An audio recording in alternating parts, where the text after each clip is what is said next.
단어의 의미, 구약성경에 히브리어 올람이라고 하는 단어인데, 영원, 긴 시간, 옛날, 또 아드라고 하는 단어, 영원, 영속, 영세. 신약성경에 헬라어 아이온이라고 하는 단어가 있는데, 영거, 무한히 긴 시대, 영원, 뭐 이런 식으로 번역이 되고 있다라고 이야기를 할 수 있습니다. 근데 이건 역시 시간이라고 하는 기준점을 가지고 이야기하는 그러한 단어들이다라고 그렇게 이해될 수밖에 없는 부분인데요. 그래서 이제 구체적으로 이제 성경 본문을 가지고 우리가 살펴봐야 된다 하는 내용입니다. 그래서 가로 4번 먼저 해 아래 수고가 헛됨에 대하여서 충족되지 않는 일의 반복이다. 그리고 그 수고가 수고자의 유익이 되지 못한다. 후일에 다 잊어버린 바 되어진다. 그래서 해 아래 수고는 헛되다. 이렇게 이제 이야기하는 부분이 있어요. 또 더불어서 하나님의 행사는 영원하다. 근데 영원이라고 하는 단어를 설명을 하면서 더할 수도 없고 덜할 수도 없다. 이렇게 설명을 해가고 있습니다. 그래서 이제 더할 필요도 없고 덜할 필요도 없고 더해지지도 않고 덜해지지도 않는 존재. 이걸 영원이다. 이제 이런 개념으로 우리가 영원이라고 하는 단어를 이해를 하게 되어지는 거고요. 그래서 이제 우리 박윤기 목사님께서 영원이란 창조주 하나님과 피조물의 원형적 절대적 속성으로서 시간이나 공간 그리고 형체에 대한 내재적 초월 상태, 영원이란 무엇인가라고 한 책에서 이렇게 기록을 하고 있습니다. 인간의 관념과 직관의 대상의 시간이나 공간 그리고 형체는 계시의 속성이고 영혼은 창조주 하나님의 속성을 말하고 있다. 이렇게 이제 구글에서 이야기를 하고 있습니다. 시간, 공간, 형상이라고 하는 개념은 피조 세계를 표현하는 의미의 단어들이고, 그리고 영혼이라고 하는 부분은 그것을 초월한 성질을 가리키면서 영원하신 하나님, 진리로서 하나님을 표현하고 있는 내용이다. 이렇게 이야기하는 것이 옳지 않느냐라고 하는 의견의 그런 말씀입니다. 그래서 영혼이란 상대적 피조 세계로 드러내신 시간과 공간과 형상의 세계를 포함을 하고 있다. 또 더불어서 영혼이란 계시된 피조물의 원형이고 본질의 속성이다. 그것을 하나님은 피조세계의 유한성과 상대성으로 대비해서 우리로 하여금 맛보기로 알려주시고 계신다. 이런 정도에서 우리가 이해를 해볼 수 있는 부분이다 하는 겁니다. 그 본문에 있는 내용들을 좀 자세히 한번 살펴보시면서 궁금한 부분들은 우리가 식사하면서 토론 시간에 한번 말씀을 나눠보도록 하겠습니다. 본서의 신학적인 내용을 두 가지로 살펴본다면 전도서를 보게 되어지면 허무해진다. 이 전도서는 허무주의 사상을 가지고 있다. 이런 어떤 오해들이 있습니다. 그러니까 허무주의라고 하는 것은 인간 스스로가 주체가 되어 있는 상태에서 출발한 사상이다 하는 것이죠. 인간은 본래 무능한 존재이고 그래서 결국 모든 것을 포기한다. 이런 의미에서 이제 허무주의가 나타나는데 그런 허무주의적 사상이 담겨져 있다라고 이야기를 하는 겁니다. 허무주의 사상은 숙명론이나 운명론이나 우연론이라고 하는 부분하고 굉장히 밀접한 연관성을 갖고 표현이 되어집니다. 창조주 절대 주권자이신 여호와 하나님의 종속된 피조물이기에 인간은 본래 무능한 존재이죠. 그런 무능한 존재가 주인이 되어지고 기준이 되어지고 주체자가 되어져 버리면 그래서 인간은 아무것도 할 수 없는 자가 되어져 버립니다. 결국 일을 해보려고 몸부림을 치다가 일 안 되면 자포자기를 하게 되어지죠. 자포자기가 되어지면 결국 모든 것을 버리고 죽음의 길을 택할 수밖에 없는 존재가 됩니다. 그래서 나름대로 처음에는 열정을 가지고 일을 하다가 점점 그 일이 자기 뜻대로 되어지지 아니하면 점점 실망이 쌓이게 되어지고 그리고 좌절감이 쌓이게 되어지고 그것이 과하게 되어지면 극단적인 선택을 하게 되어지는 그런 모습들을 우리가 많이 보게 되어지죠. 그런 부분으로 해서 결국 그 허무주의적 사고가 나타나게 되어지는 겁니다. 그러나 전도자가 말하고 있는, 전도사가 말하고 있는 것은 인생이 헛되다라고 하는 것을 말하는 게 아니에요. 인생 중에 헛된 인생이 있다 이렇게 말하고 있는 부분이다 하는 겁니다. 이 인생 자체가 해 아래에 있는 수고, 인간의 수고가 헛되다라고 하는 것인데 이 헛되다라고 하는 것은 이 해 아래에 있는 모든 수고 자체가 다 헛되다 이런 의미의 말이 아니고 이 해 아래에 있는 수고는 하나님께서 행하시는 영원하신 섭리예요. 그러니까 영원하신 하나님이 볼 때는 헛수고가 아무것도 없어요. 근데 인간적으로 볼 때는 헛된 것이 있다는 겁니다. 그럼 어떤 것이 헛되냐? 이 모든 만물의 존재의 출발점이 뭐냐면 여호와 하나님을 알게 하기 위한 계시예요. 그러니까는 이 모든 것들의 존재 이유와 목적도 역시 하나님을 아는 일이에요. 하나님을 알게 하려고 이 일을 주셨어. 근데 인간이 하나님을 알아가기 위하여 이것들을 살피고 이것들을 도구로 쓰는 게 아니라 자기를 높이고 자기의 욕심을 채우고 자기의 유익을 추구하기 위한 도구로 또 그것을 목적으로 삼아서 이것을 이용을 하는 거예요. 그러니까 이 본질이 상실된 겁니다. 이번에 지금 저 뇌물이라는 부분이라고 저 국정원 돈 갖다 쓴 것이 뇌물이냐 아니냐 뭐 이런 부분에서 또 국고 손실이냐 아니냐 이런 부분에서 많이 이야기를 하잖아요. 그 왜 그러냐면 국정원의 돈은 국정원으로서 국가 일을 살피는데 쓰여지게끔 되어 있는 거예요. 근데 그걸 가져다가 다른 부서에서 다른 용도로 쓴 거예요. 그러니까 원래 국회의원들이 저기 할 때 예산을 세우고 통과를 시킬 때 국정원에서 국정원의 일에 쓰라라고 하는 용도로 그 일을 한정해서 준 건데 그것을 그 목적과 전혀 상관없는 데 쓴 거예요. 그러니까 그게 잘못됐다라고 하는 거예요. 마찬가지예요. 이것도 원래 이 모든 창조물의 목적이 하나님을 알게 하기 위한 계시의 도구로 존재하게 하신 거예요. 그러면은 그것을 바라보면서 자녀를 바라볼 때, 사회생활을 할 때, 가정생활을 할 때, 나의 어떤 일거수일투족을 생활하면서 하나님을 살피기 위한 부분으로 늘 생각하고 살피는 것이 마땅한 일인데 그렇지 않아. 자식을 내 욕망을 채우는 도구. 요즘 혹시 드라마 많이 안 보시죠? 저는 간 보거든요. 근데 돈꽃인가 하는 드라마가 있어요. 돈꽃. 근데 거기를 보면 제가 섬뜩섬뜩한 게 뭐냐면 아버지가 자식이 사고를 당해가지고 여기 뇌세 상태에 들어갔어요. 그리고 계속 이제 수술해가지고 일단은 여기 뭐 이제 산소호흡기를 꽂아놨어요. 근데 일주일이 지나고 10일 지났는데 아들이 안 깨어나. 그러니까 아버지가 어떻게 한 줄 아세요? 아팠죠? 제가 가르쳐 드립니다. 가서 호흡기 떼버려라. 호흡기 떼버렸어요.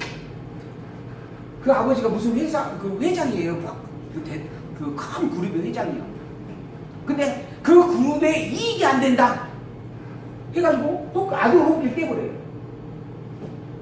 그리고 손자들을 경쟁을 시키는데 자기 그룹에 이익이 되는 존재만 살아남게 하겠다고 공언을 해요.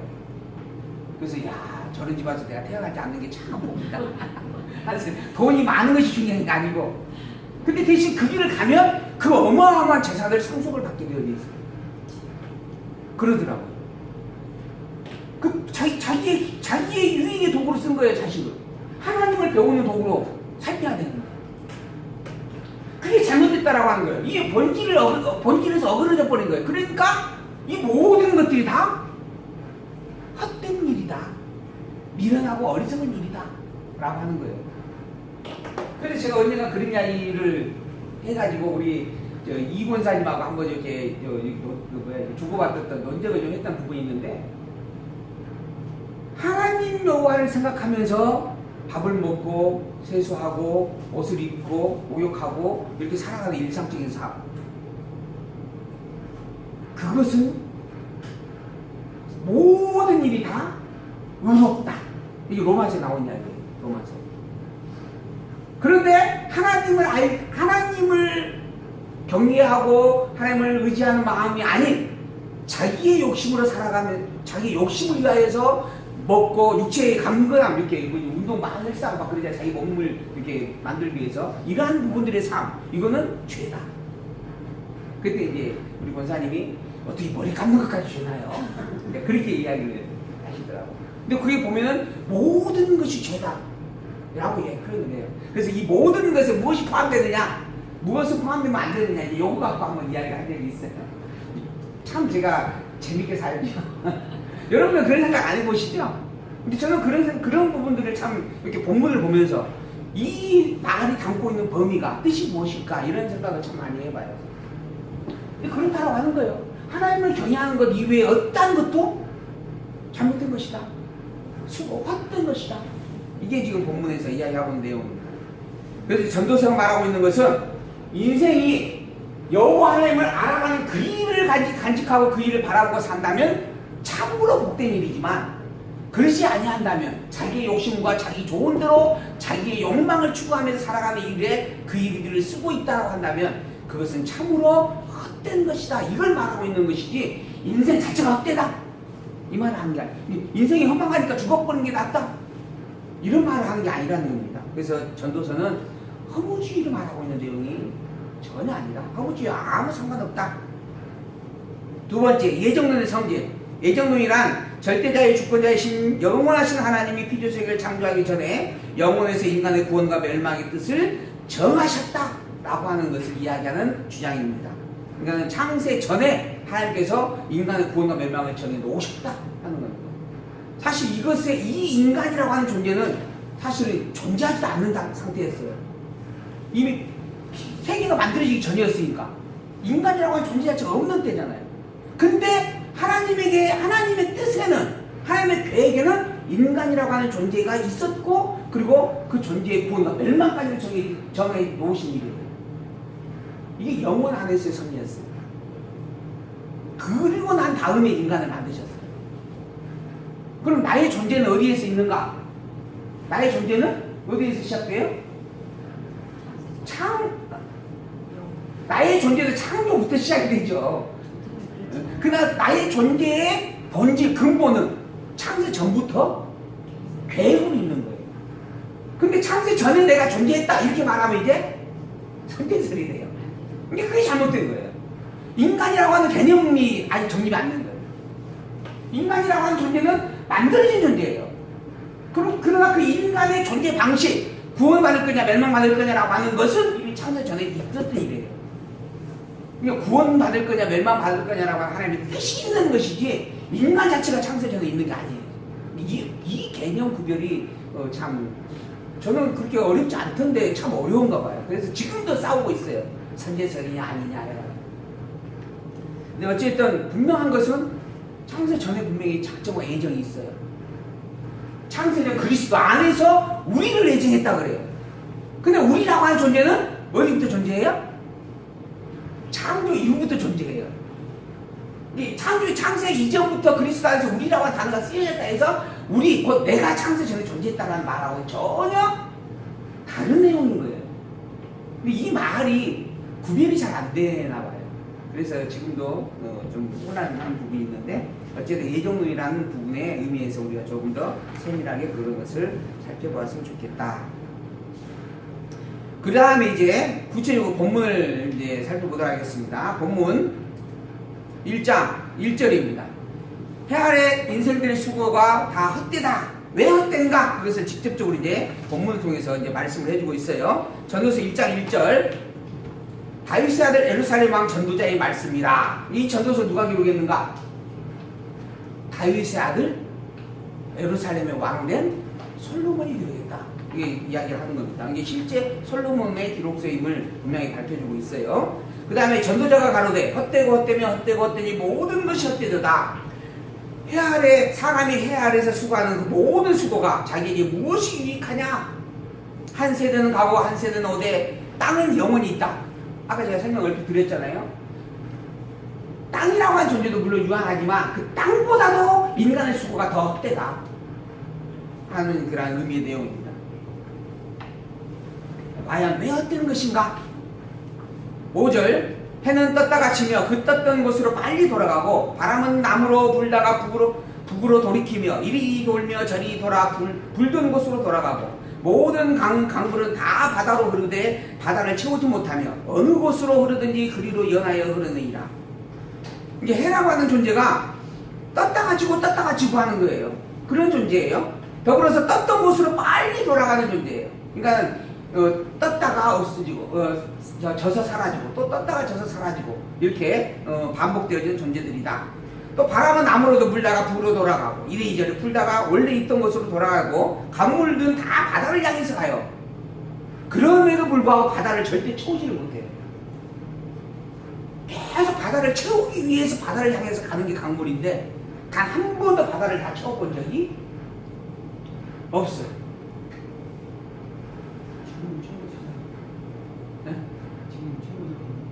지금은 지금 이후에 언제 채워질지 모르겠지만은 그렇다고 다 채워줄 수 있는가? 어쨌든 역사 속에서는 아직까지 없었어. 만물의 피곤함을 사람의 말로 다 할 수 없나니 눈은 보아도 족함이 없고 귀는 들어도 차지 않냐한다. 그 만물이 그렇게 움직이는 일들을 보면 얼마나 피곤하겠느냐 하는 거예요. 인간이 그 어떠한 것으로 다 표현할 수 없을 정도예요. 그런데 더불어서 그러한 부분에 있어서 인간조차도 족함이 없다. 눈은 보아도 족함이 없고 귀는 들어도 절대 다 채우지 못한다. 결국 그러니 허망하고 헛된 것이다 라고 하는 부분에 이야기를 하는 것입니다. 그래서 이제 그 한가로 1번, 인생은 이 세상의 어떤 것으로도 자족하거나 만족하지 못한다. 계속해서 좀 더 많이, 좀 더 높게, 좀 더 크게 되려고 할 뿐이다. 그 피곤함이 말로 다 없어졌을 뿐 아니라 끝도 없다. 그런데 그 일을 끊임없이 계속하고 있다. 그러니 끝도 없는 것을 끝이 있을 거라고 여기며 끝없이 행하고 있는 일이기에 미련하고 어리석고 허망한 일이다 라고 하는 것입니다. 9절, 이미 있던 것이 후에 다시 있겠고 이미 한 일을 후에 다시 할지라. 그러니까는 과거에 지금 내가 하고 있는 하는 일인데 이미 그것이 과거에 다 있었던 일이에요. 우리가 유행을 보면 그래요. 복고풍이라고 하는 말을 하잖아요. 그게 아주 최신식 유행 같지만은 살펴보면 옛날에 다 있었던 일이다 라고 하는 겁니다. 또 지금 내가 하는 것이 가장 현재 최신식 일로 싸고 있지만은 이것도 나중에 또 누군가가 반복해서 할 일들이다. 그러니 해 아래는 새 것이 없다. 무엇을 가르쳐 이르기를 보라. 이것이 새 것이라 할 것이 있느냐? 아무것도 없다. 오래전 세대에도 이미 다 있었던 일들이고 이전 세대를 기억함이 없으니 장래 세대도 그 후 세대가 기억함이 없을 것이다. 지금 우리 세대가 이전 세대를 기억을 안 해요. 그런데 나 자신은 영원히 기억되기를 바래요. 진시황이 그랬어요. 진시황이 자기의 앞세대를 기억을 안 하면서 자기는 영원히 기억되기를 바라고 어마어마한 무덤을 쌓죠. 그런데 그 진시황도 결국은 잊혀져가는 존재예요.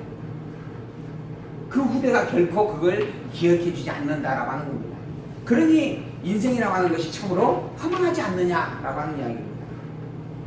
나 전도자는 예루살렘에서 이스라엘 왕이 되어 마음을 다하며 지혜를 써서 하늘 아래에서 행하는 모든 일을 공부하여 살핀즉 이는 괴로운 것이니 하나님의 인생들에게 주사 수고하게 하시는 것이라.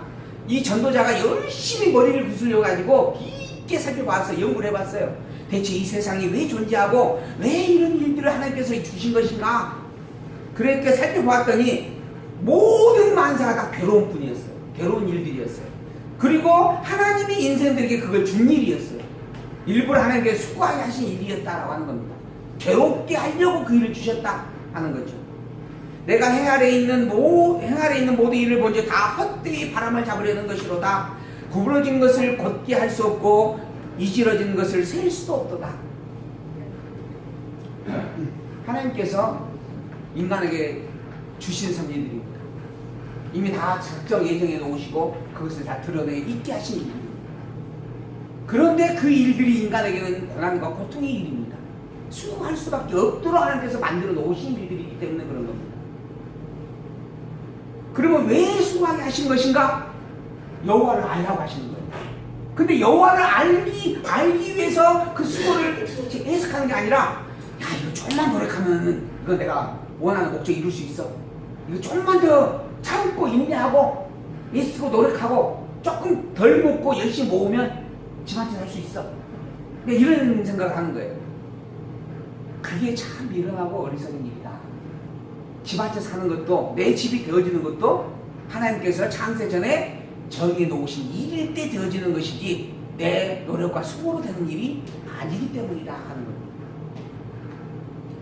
바꿔 말하면 지금 내가 누리고 있는 이 일들이 있어요. 내가 나름대로 뭐 지위가 있고 또는 어떤 지적인 어떤 그런 분량이 있고 뭐 이런 것들이 있을 수 있잖아요. 또 물질적인 부분이 또 어느 정도 있을 수 있는 부분이 있고. 근데 이러한 것들 내가 현재 가지고 있는 것들 다 내 노력의 결과로 된 게 아니에요.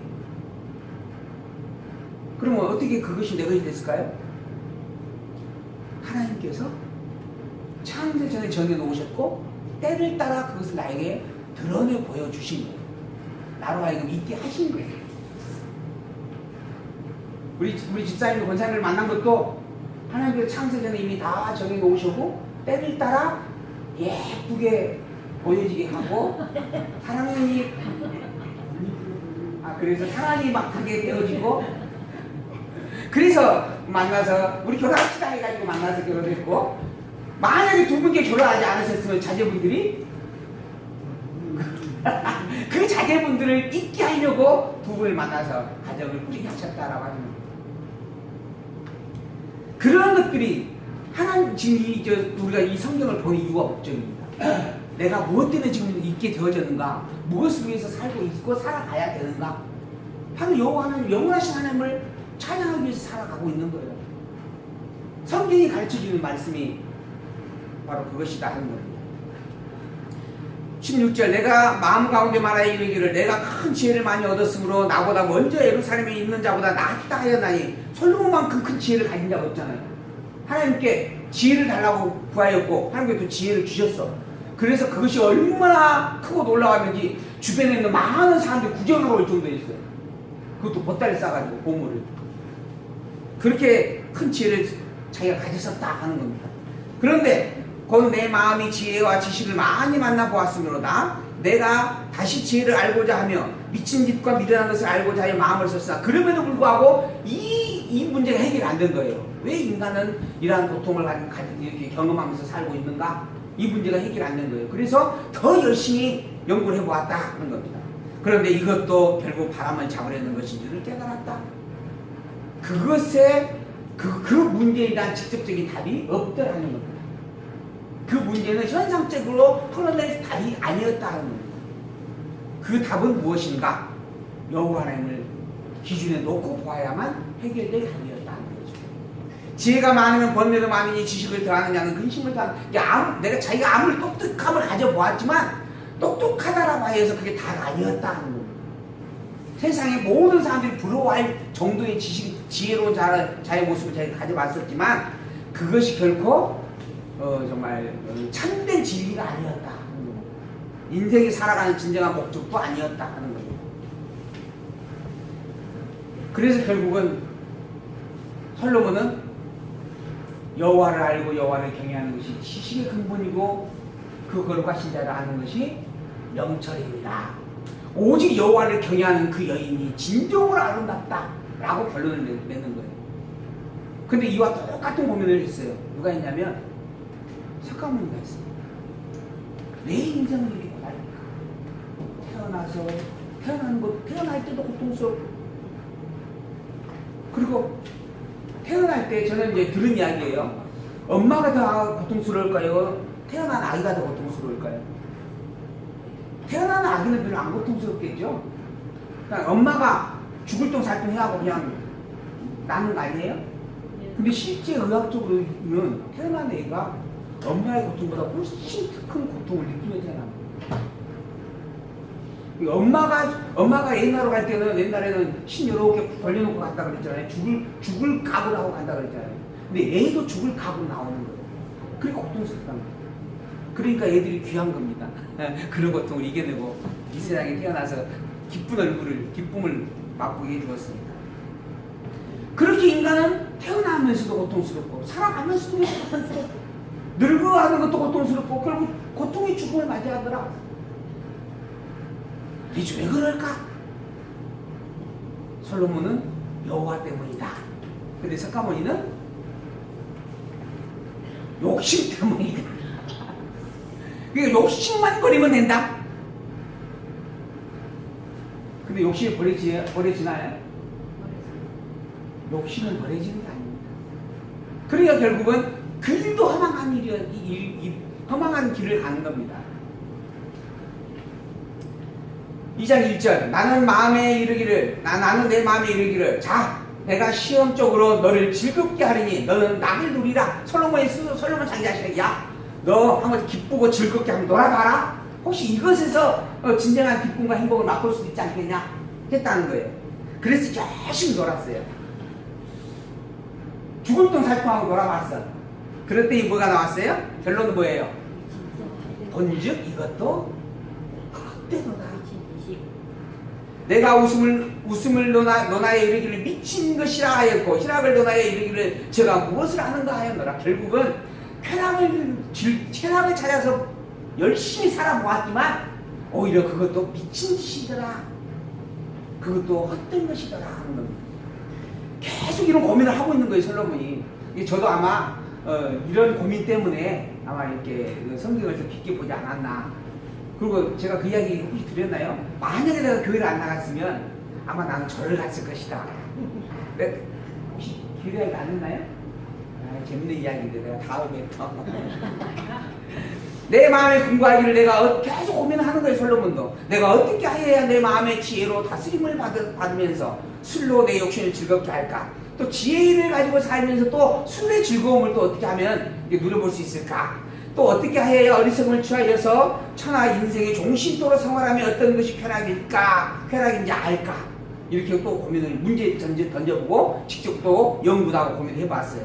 그래서 자기의 사업을 크게 해보았고, 내가 나를 위하여 집들을 지어보았고, 포도원을 심어보았고, 여러 동산과 과원을 만들어 보았고, 그 가운데 각종 나무도 심어보았고, 수목을 기르는 살림에 물을 주기 위하여 못을 파보았고, 노비도 사보았고, 집에서 나기도 하였으며, 나보다 먼저 예루살렘에 있던 모든 자보다도 소와 양떼의 소유를 많게도 정말 최고의 부여를 누려보았다라고 하는 겁니다. 농장도 크게 꾸며봤어요. 제 소망입니다. 마지막 소망이 농장을 크게 한번 꾸며보는 거예요.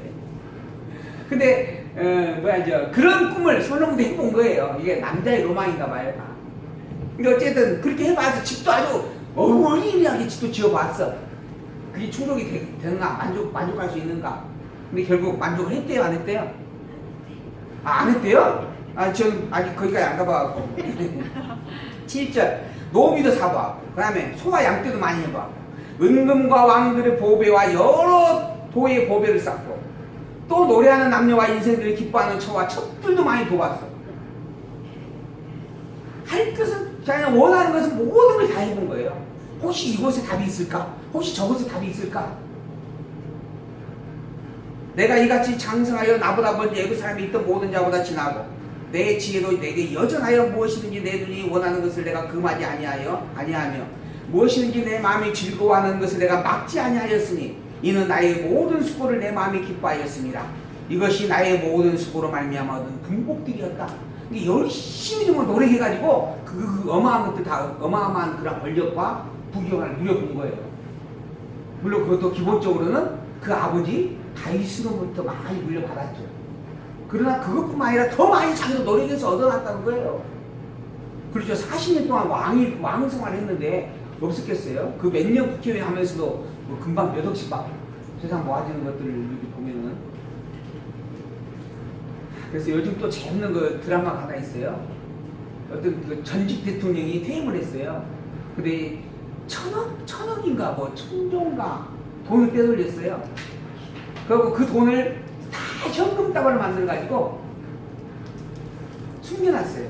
근데 아무리 그걸 그 검사가 뒤져서 찾는데 아무리 찾아도 못 찾아요. 그래서 결국 이제 물어봐요. 어떻게 이럴 수가 있느냐? 대체 어디에 감춰놨까니 이렇게 흔적이 없느냐? 그때 방법이 있었어요. 배를 하나 사가지고 그 배에다가 1년에 한 번 딱 들어오게 해가지고 그곳에다가 현금 다발 다 실어. 세관에 걸리지 않게끔 실어가지고 바다로 보낼 거예요. 그 바다에서 1년 내내 돌다가 1년에 딱 한 번 들어오네요. 그러니까 여기서는 아무리 뒤져봐도 그 돈의 흔적을 찾을 수가 없는 거예요. 근데 어쨌든 그런 드라마가 있어요, 지금. 그래서 요즘 이제 하도 자유스러워서 그 전직 모 대통령을 비유해서 또 나온 드라마 아닐까. 그래서 이제 제가 어제 또 이렇게 또 닥스 말고 닥스 요거 하나 사실하시라고 내가 또 사이 넣어봤어요. 처음으로 또 내가 또 롯데백화점을 가봤네. 근데 참 어디 하다가 지금 그렇게 많은 분복을 다 얻어보았다는 겁니다. 그러나 그럴지라도 그 답을 찾았어요? 못 찾았어요? 답을 못 찾았습니다. 정말 이것도 결국 헛되더라 하는 것이죠. 그래서 11절 그 후 본즉 내 손으로 한 모든 일과 수고한 모든 수고가 다 헛되이 바람을 잡으려는 것이며 해 아래서 무익한 것이구나 하고 탄식을 하는 겁니다. 그리고 계속 고민을 해봐요. 정말 답이 없는 것인가? 12절 내가 돌이켜 지혜와 망령능과 어리석음을 보았나니 왕의 귀에 오는 자는 무슨 일을 행할고 행한 지 오랜 일일 뿐이더라. 그러니까는 내가 아무리 선정을 베풀어도 후대가 그 뒤에 오는 왕이 또 이거 다 흩어뜨릴 것이고 그것도 어마하더라. 내가 보건대 지혜가 우물보다 뛰어남이 빛이 어두움보다 뛰어남 같도다. 분명한 사실이 있어요. 솔로몬이 그나마 깨달은 게 뭐냐면 지혜가 우물보다 뛰어나다는 거예요. 빛이 어둠보다 뛰어나는 것처럼 지혜가 우물보다 뛰어나다. 이게 하나님이 만들어놓은 자연의 현상입니다. 태초에 하나님이 천지를 창조하셨어요. 그리고 어둠이 관영한 상태였어요. 빛이 있으라 하심에 빛이 있었고 빛이 드러나면서부터 뭐가 쫓겨나가요? 어둠이 쫓겨나가요. 이렇게 만들어진 게 자연입니다. 이 세상입니다. 그러니까 빛이 좋으냐 어둠이 좋으냐라고 말하면 당연히 뭐가 좋아요? 빛이 좋아요. 선한 것이 좋으냐 악한 것이 좋으냐? 당연히 선한 것이 좋아요. 그렇게 만들어 놓은 거예요. 본질이. 이게 선이냐 악이냐라고 하는 것을 우리로 하여금 선택하게끔 만들어 놓은 게 아니고 선으로 말미암아 악이 물러나도록 되어진 성질을 가지고 만들어진 게 세상입니다. 근데 이제 우리는 상대적인 속성을 갖다 보니까 선이냐 악이냐 이렇게 이제 대비해서 보는 거예요. 그리고 하나님께서 선과 악으로 우리를 섭리하셔. 그러다 보니까 항상 상대적인 것으로 여겨지는데 그 본질된 속성은 어둠은 빛에 의해서 물러나게 되어지는 속성을 가지고 있어요. 그래서 지혜가 미련함보다 나은 것이다. 이 말의 의미는 뭐냐면 하나님을 하나님을 알고 경외하는 그것이 거짓된 비진리와 비교될 수 없다. 그것보다 당연히 나은 것이다. 이런 의미예요. 그래서 그러한 것들을 자기가 깨달았다. 심중에 이르기를 우매한 자에 당하는 것을 나도 당하리니 내가 심중에 이르기를 이것도 헛되도다. 지혜자나 우매자나 영원토록 기억함을 얻지 못하나니 후 일에는 다 잊어버린 지 오래일 것이니라. 오호라 지혜자의 죽음이 우매자의 죽음과 일반이다. 이 지혜자나 우매자나 죽는 것은 또 일반이에요. 그러니까 죽는 것으로 따지면 헛돼요. 그러니까 아무렇게나 살자. 뭐 지혜자로 살 필요가 뭐 있어? 지혜자로 살다가 죽으나 우매자로 살다가 죽으나 또 가난하면서 그냥 어렵게 살다가 죽으나 아니면 남의 거 훔쳐서라도 마음껏 먹고 부유함을 누리다가 죽으나 죽는 것은 매 일반인데 그렇죠? 그래서 아무리까나 살자 혹여 이렇게 하는 경우들이 있어요. 그러나 분명히 전제하고 있는 거예요.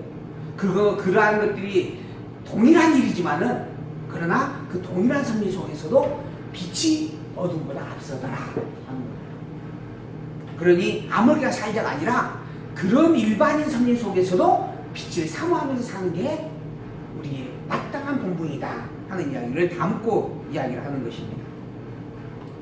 그래서 이 17절 이러므로 내가 사는 것을 하나였으니 이는 해 아래에 사는 일이 내게 괴로움이요 다 헛되어 바람을 잡으려는 것이미로다. 내가 해 아래에서 나의 수고한 모든 수고를 말하였노니 이는 내 뒤를 이을 자에게 끼치게 됩니다. 그 사람이 지혜자일지 우매자일지